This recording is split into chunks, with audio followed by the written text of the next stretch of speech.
ስለ ቪክተር ዮኬሬሽ የተሰማው ሰበር መረጃ ምንድነው? ስለ ቶማስ ፓርቴስ ምን አዲስ ነገር አለ?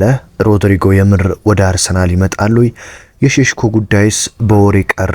ማርቲን ዙበሜንዲስ ስለ አርሰናል ፕሮጀክት ከፈረመ በኋላ ምን ተናገረ? ብዙዎቻችሁ እየጠየቃችሁኝ ያላችሁ ጥያቄ ነው። ዛሬ እነዚህን በሙሉ ተራ በተራ እንመለከታለን። በተለይም አሁን ይህንን ዜና ከመስራቴ ከደቂቃዎች በፊት ስለ ቪክተር ዮኬሬሽ የተሰማው ሰበር መረጃን ጨምሬ የዕለቱን እንግዲህ ወሳኝ መረጃ ወደ እናንተ ለማድረስ የስቱዲዮ ሰዓቴን አክብሬ ተገኝቻለሁ። አብርሃም ፍቅሬ ነኝ። ውድ አድማጭ ተመልካቾቼ እንደምናችሁ። ለቻናሌ አዲስ የሆናችሁ ሰብስክራይብ በማድረግ ቤተሰብ በመሆን በየዕለቱ ወሳኝ ስፖርታዊ ጥንክሮችን መስማት ትችላላችሁ። እንደተለመደው ላይክ በማድረግ ቪዲዮ ለበርካታዎች እንዲደርስ እንድታደርጉ በአክብሮት እየጋበዝኩኝ በቀጥታ ወደ መረጃዎቹ ነው የምወስዳችሁ። ውድ አድማጭ ተመልካቾቼ ከቪክተር ዮኬሬሽ መረጃ ነው የምንጀምረው። በነገራችን ላይ አርሰናል የቅድመ ውድድር ዝግጅቱን ለማድረግ ወደ 25 ቀናቶች ብቻ ነው የቀሩት። ይህም ማለት እንግዲህ በእነዚህ 15 ቀናት ውስጥ ግዴታ አጥቂ ማስፈረም እንዳለበት አርቴታ ጥብቅ መልእክት ለአመራሮች አስተላልፈዋል። ወደ ፕሪሲዝን እንደምታውቁት አርሰናል ዘንድሮ የቅድመ ውድድር ዝግጅቱን ለማድረግ ወደ ኤዥያ ነው የሚጓዘው። ታዲያ አርቴታ ለአርሰናል አመራሮች ያስተላለፉት መልእክት ለቅድመ ውድድር ወይም ለፕሪሲዝን ወደ ኤዥያ ከመጓዝ በፊት አጥቂውን አስፈርሙልኝ ሲሉ በግልጽ ለአርሰናሉ ስፖርቲንግ ዳይሬክተር አንድሬ ቤርታ እንደዚሁም ለግዢ ላይ የሚመለከታቸው የአርሰናል አመራሮች በሙሉ ማስጠንቀቂያ ያዘል መልእክት እንዳስተላለፉ ነው የተሰማው። ምክንያቱም እንደምታውቁት አርቴታ ዘንድሮ አርሰናል ውድድሩ ሲጀምር ነሐሴ 10 ነው የሚጀምረው። በጣም ከከባባዱ የፕሪሚየር ሊግ ቡድኖች ጋር ነው ውድድሩን የሚጀምረው። ስለዚህ አርቴታ ቶሎ አጥቂው ወደ ክለቡ እንዲመጣለት ይፈልጋል። ስለዚህ በደንብ ዝግጅት አድርጎ ከዛም ወደ ውድድር ቶሎ እንዲገባለት አርቴታ ቶሎ በሚቀጥሉት 15 ቀናት ውስጥ ዋናው ተጫዋች እንዲመጣ ፍላጎት እንዳለው እንግዲህ በግልጽ አሳውቋል ማለት ነው። ታዲያ አርሰናል እንግዲህ እንደምታውቁት በተለይም አርቴታ ቤንጃሚን ሼሽኮን ለረጅም ጊዜ ቢፈልጉትም ሼሽኮ ግን በጣም የደሞዝ ጥያቄው እጅግ ውድ ሆነ። የአርቢ ሌፕዚግም የጠየቀው ገንዘብ እጅግ ከአቅም በላይ እንደሆነ ነው የተሰማው። አርሰናል በእርግጥ እስካሁን ድረስ ስለ ሼሽኮ ንግግሩን አላቆምም። ነገር ግን አሁን በተሰሙ ሰበር መረጃዎች አርሰናልን መቀላቀል የሚፈልገው ቪክተር ዮኬሬሽ ለስፖርቲንግ ሊዝበኑ ዳይሬክተር በቀጥታ በመደወል መልእክት አስተላልፏል ወይም አስጠንቅቋቸዋል ማለት ይቻላል።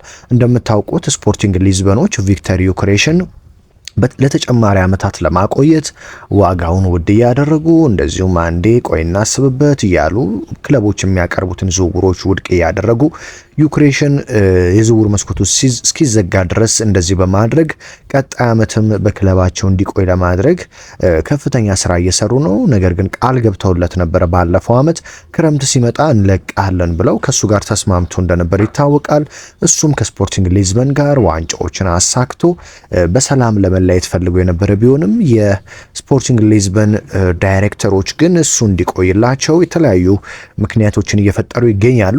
ታዲያ ዛሬ በቀጥታ በስልክ ደውሎ ለስፖርቲንግ ሊዝበኑ ዳይሬክተር በስፖርቲንግ ሊዝበን ማሊያ ዳግም በተአምር አልጫወትም፣ ስለዚህ እባካችሁ ልቀቁኝ፣ ተመልሶ ይጫወታል እኛ ጋር ብላችሁ እንዳታስቡ፣ አዝኜባችኋለሁ፣ እንደዚሁም ደግሞ ወደ ልምምድም ሆነ ወዴትም ተመልሼ እንደማልመጣ ላሳውቃችሁ ወዳለሁ ሲል እንግዲህ ቪክተር ዮኬሬሽ በግልጽ አዲስ ምዕራፍ አዲስ የእግር ኳስ ህይወት እንደሚፈልግ በግልጽ ለስፖርቲንግ ሊዝበኖች አሳውቋቸዋል።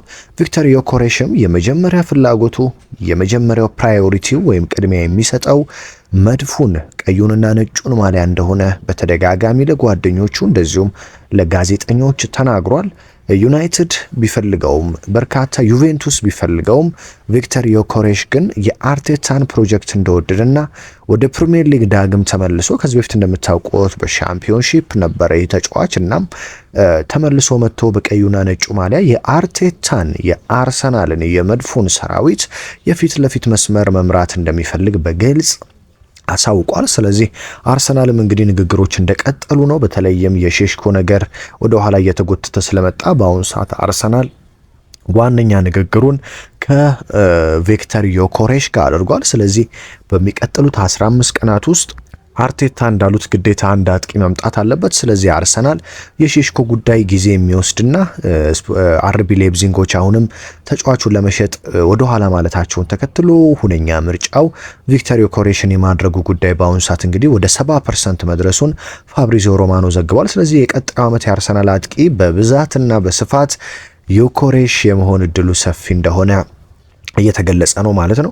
እንግዲህ ዮኬሬሽ ይሻላል ሼሽኮ በሚለው ዘገባ ከዚህ በፊት በሰራውላችሁ ብዙዎቻችሁ እንደውም ከሼሽኮ ይልቅ ዮኬሬሽ ይምጣ እያላችሁ ነበር። አርቴታ ሼሽኮን የመረጡት ቢባልም ብዙ የአርሰናል ደጋፊዎች ግን የለም ቪክተር ዮኬሬሽ ነው ብዙ ግቦችን ያስቆጠረው፣ ሼሽኮ እኮ 20 ምናምን ግብ ብቻ ነው፣ ዮኬሬሽ ግን ወደ 60 የሚጠጉ ግቦችን አስቆጥሯል። ስለዚህ ወዲያው መጥቶ ግብ የሚያስቆጥረው ተጫዋች እሱ ስለሆነ እንደምንም ቪክተር ዮኬሬሽን መሞከር ይሻላል የሚል ብዙ ሀሳባችሁን ስትሰጡኝ ኮመንት ላይ አይቻልም።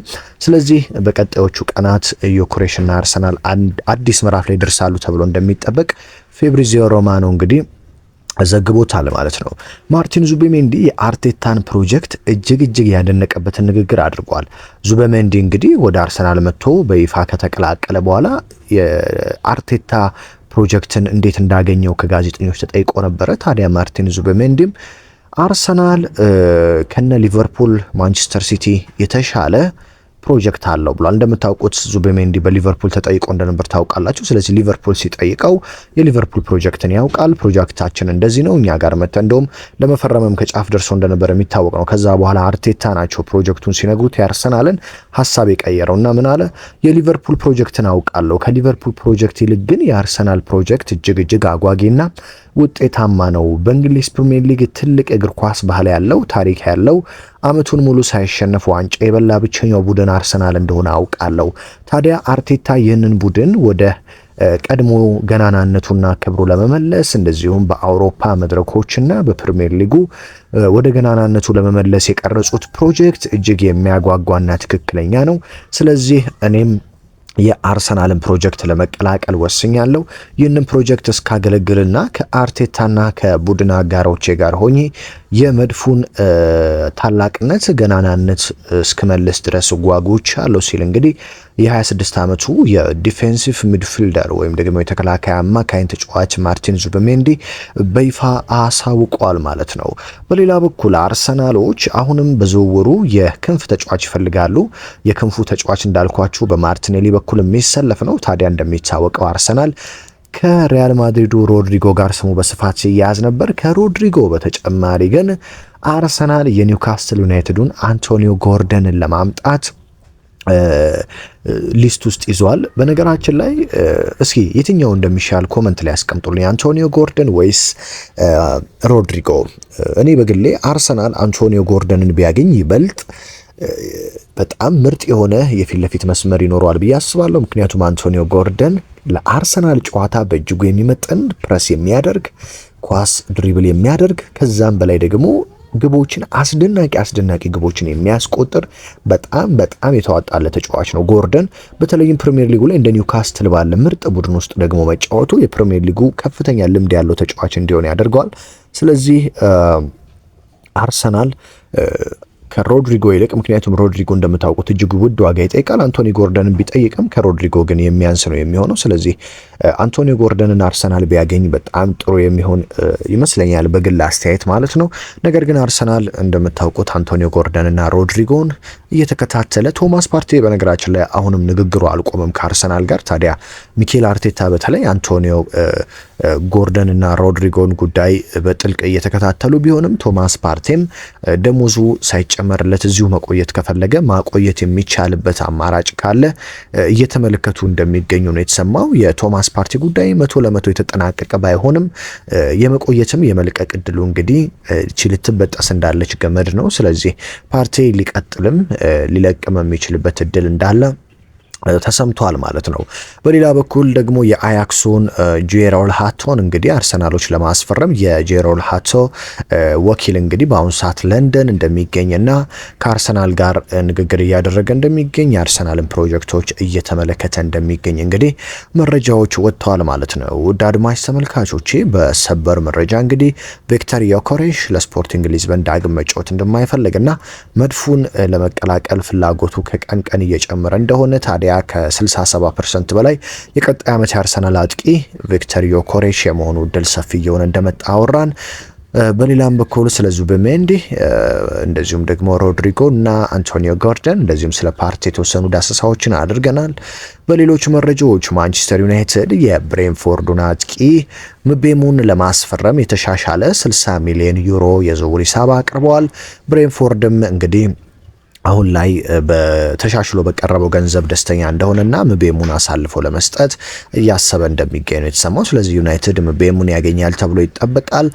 ዩናይትድ በሌላ በኩል ከራሽፎርድና ከጋርናቾ ሽያጭ 100 ሚሊዮን ፓውንድ ለማግኘት እቅድ እንዳለውና ጋርናቾን እንግዲህ 70 ሚሊዮን ፓውንድ እንደለጠፈበት ተሰምቷል። የጋርናቾ ፈላጊዎች ቼልሲና ናፖሊ ሲሆኑ ናፖሊ ግን የጋርናቾ ሂሳብ ውድ ስለሆነበት ከዝውውሩ ሊወጣ እንደሚችልና ቼልሲ ግን ጋርናቾን የማሰለፍ እድል እንዳለው የማስፈረም መረጃዎች እየወጡ ይገኛሉ። በሌላ በኩል የመርሲሳይዱ ክለብ ሊቨርፑል ዛሬ የሜሎስ ኪርኬዝን ዝውውር ጨርሷል። ሜሎስ ኪርኬዝ የሕክምና ምርመራውን ጨርሶ በይፋ የሊቨርፑል ተጫዋች መሆኑ ተረጋግጧል ማለት ነው። ውድ አድማጭ ተመልካቾች እንግዲህ የዕለቱን ወሳኝ ጥንክሮች ወደ እናንተ አደረስኩ። አብርሃም ፍቅሬ ነበርኩኝ። በየዕለቱ ወሳኝ ስፖርታዊ መረጃዎችን ለማግኘት የደውል ምልክቷን በመጫን ሰብስክራይብ ማድረግ አትርሱ። በሌላ ወሳኝ መረጃ በሌላ ጥንክር እስከምንገናኝ ደግሞ በያላችሁበት ሰላምን ተመኘውላችሁ።